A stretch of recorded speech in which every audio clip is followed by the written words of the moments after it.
असं आहे की ज्ञानेश्वरी मुंडेंचं प्रकरण अतिशय गंभीर आहे. महादेव मुंडेंचा खून हा कोणी केला अख्ख्या पोलीस डिपार्टमेंटला माहिती आहे. काल तेथील एक नागरिक आणि ज्याच्या समोर हे सगळं झालं तो बाळा बांगर नावाच्या इसमाने पोलिसांकडे जाऊन निवेदन दिले आहे. तत्कालीन पोलीस अधिकारी ठाकूर जे एसपी होते त्या एसपीला जाऊन बाळा बांगर यांनी त्याच्या समोर वाल्मिक कराड काय बोलत होता स्वतःच्या मुलाशी आणि त्यानंतर झालेली महादेव मुंडेची हत्या याबाबत सगळी कहाणी सांगितली होती. नाहीत वाल्मिक कराडचा मकोका कॅन्सल होणार होता. ते फक्त देशमुख फॅमिलीच्या दबावामुळे आणि ही बातमी बाहेर फुटल्यामुळे तो मकोका अजून जागेवर आहे. नाही तो मकोकाही गेला होता. परळीतील बंगल्यातून फोन आला आणि त्यानंतर कारवाई थांबली असं त्या म्हणतात. खरी गोष्ट आहे ही, एकदम खरी गोष्ट आहे. महादेव मुंडे आणि वाल्मिक कराड याच्या फॅमिलीचं एका प्लॉटवरनं भांडण झालं होतं. वाल्मिक आपला महादेव मुंडे हा प्लॉटिंग करून विकायचा. मला महादेव मुंडेला मी चांगला ओळखायचो आणि त्याच्यानंतर त्या प्लॉटमध्ये झालेल्या घासाघिशीत त्यांच्या कुटुंबियांना वाटलं हा फारच जास्त शहाणा समजतो, विकेट. पण आता तरी लक्ष देतील, कोणी लक्ष देणार नाही. बाळा बांगरनी त्या काळात एसपी ठाकूरला सांगितलेलं की हा मर्डर यांनी केला, माझ्या समोर बोललाय हा सगळं. त्याच्यानंतर बाळा बांगर जास्त बोलतो म्हणून बाळा बांगरवर 7 केसेस दाखल केल्या. असे तिथे पोलीस प्रशासन, रेव्हेन्यू प्रशासन अस्तित्वातच नव्हतं बीडमध्ये. हम करे सो कायदा ही भूमिका होती. काय करणार? अशा कितीतरी ज्ञानेश्वरी कुंकू पुसलेल्या आजही बीडमध्ये आहेत.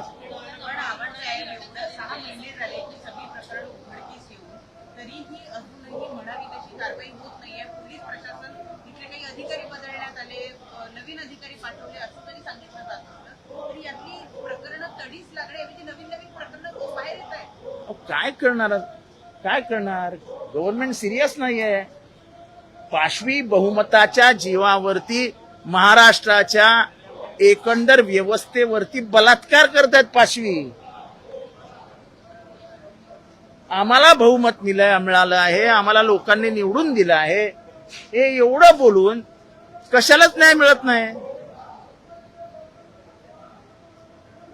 विधानसभेची सँटिटी खतम होत चालली आहे. सोमनाथ सूर्यवंशी प्रकरण किती लावून धरलं आम्ही. शेवटपर्यंत शासन ऐकायलाच तयार नव्हतं.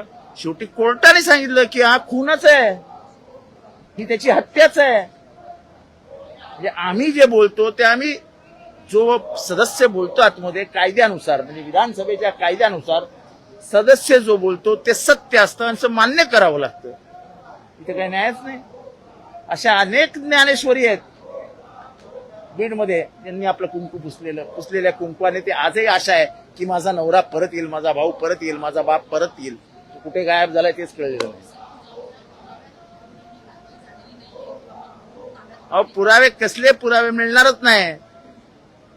बायको नाव देते ना. अहो तेव्हा असं प्रेशर होतं की महादेव मुंडेची फॅमिली हलू शकत नव्हती. आता तिची हिंमत वाढली बिचारीची. एवढी तिची तडफड. मी तिच्या घरी गेलोय. ती बिचारी अशी झाली, अशी खंगून गेली बिचारी. हे शाप वाईट आहेत. हे विधवा आणि असल्या लोकांचे शाप वाईट आहे. तुम्ही खुनी लपवतात, पुरावे नष्ट करतात. आम्ही ठाण्याचं प्रकरण बोंबलून सांगतो. अंजली दमन यांनी पण सांगितलं की तुमच्याकडे सगळे पुरावे आहेत, तुम्ही लपवतात. कशाला लपवता? खून माफ होणार असेल तर याच्यापेक्षा दुसरं काही मोठं गोष्टच नाही.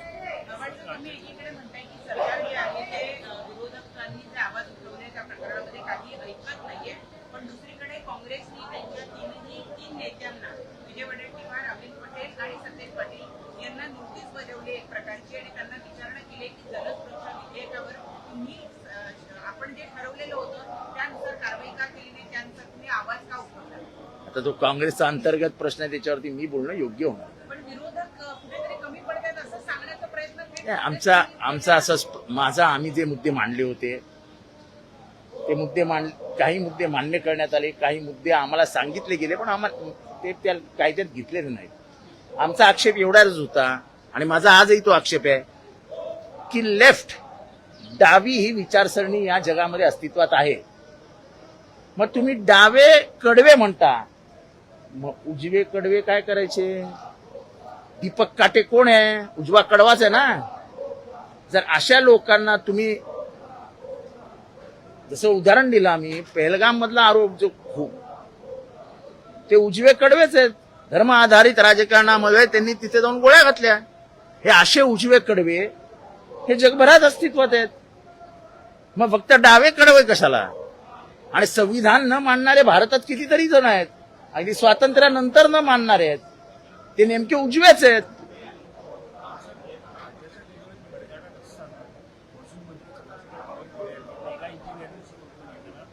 हे बघा, मला आश्चर्य वाटतं तुम्ही असे प्रश्न आम्हाला विचारता की मेगा इंजिनिअरिंगचा कर माफ करण्यात आला. तुम्हाला कसं अजूनपर्यंत कळलेलं नाही की मेगा इंजिनिअरिंग आणि नवयुगा हे सरकारचे जावई आहेत? 20,000 कोटीला घेतलेलं टेंडर 66,000 कोटीवर जातं. 66,000 कोटीवर. एक रस्ता 1 कोटीला होतो, गडकरी साहेब करतात. महाराष्ट्रामध्ये तोच रस्ता 100 कोटीला होतो. काय करणार? शक्तीपीठाच्या खाली सोनं घालणार आहेत असं तर मला वाटायला लागलंय. मेगा नवयुगा, मेगा नवयुगा, जे टेंडर येतं ते मेगा नवयुगालाच जातं. तर टेंडर मॅनेजमेंट कशी करतात, कोणाला कसे फोन जातात, साधी गोष्ट आहे. सुप्रीम कोर्टाने महाराष्ट्राला दाखवून दिलं की एका टेंडरमध्ये 3,000 कोटी रुपयाचा घोटाळा आहे, तरी महाराष्ट्रात आवाज नाही उठला.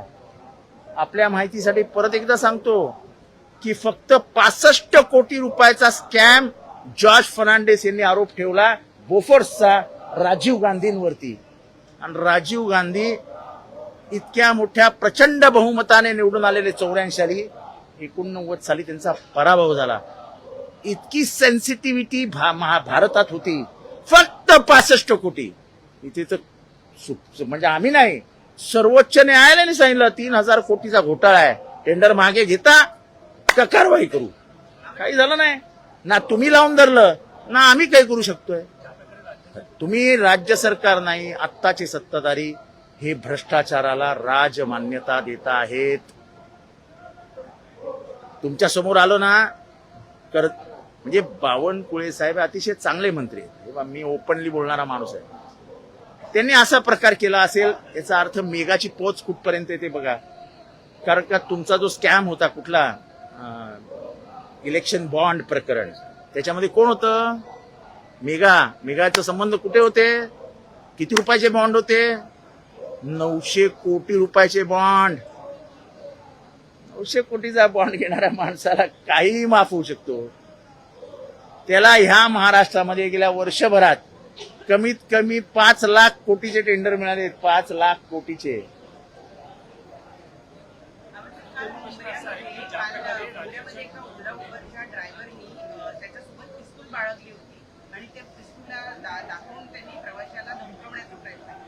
केलं असेल तर त्याला टाका जेलमध्ये आणि फेका आतमध्ये. त्याच्यात काय? सर्वसामान्य टॅक्सी ड्रायव्हर किंवा ओला उबरचा ड्रायव्हर त्याच्याकडे पिस्तूल आहे. गंभीर प्रश्न आहे. म्हणजे शासन लायसन्स देत असताना कुणाकुणाला लायसन्स देत आहे, कशा पद्धतीने लायसन्स देत? एका बीडमध्ये 3,000 लायसन्स दिले होते. एका बीडमध्ये ठाणे आयुक्ताला कोणाला लायसन्स दिलेत मागच्या काळामध्ये तपासून बघा. यावेळेसच्या आयुक्तांनी अतिशय स्ट्रिक्ट केलंय. आता जे डुमरे नावाचे आयुक्त आहेत अतिशय स्ट्रिक्ट केले.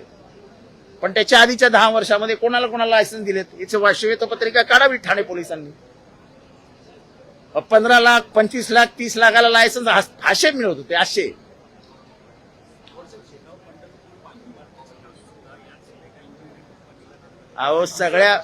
मुंबईचं अख्ख्या पुण्याचं काम त्यांना मिळालं.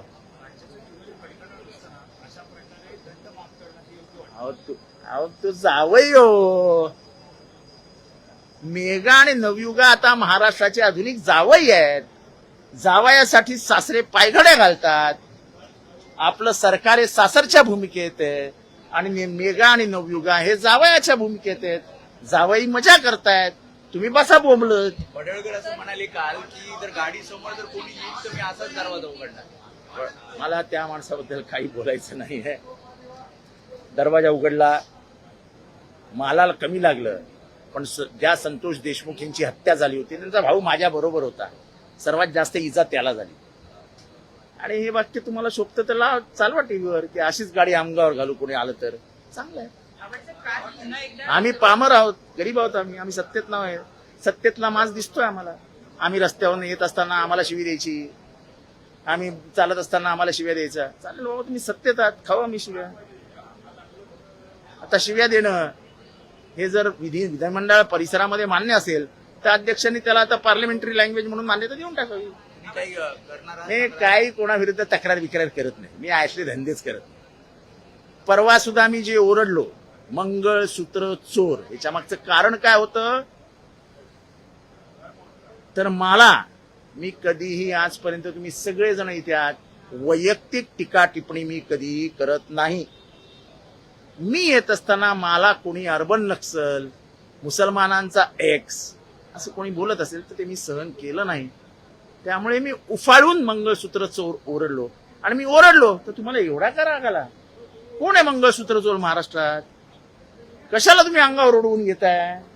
तुमचं आयडेंटिफिकेशन आहे का मंगळसूत्र चोर? तर तसं सांगा. मी कुणाचं नाव तर घेतलेलं नाही.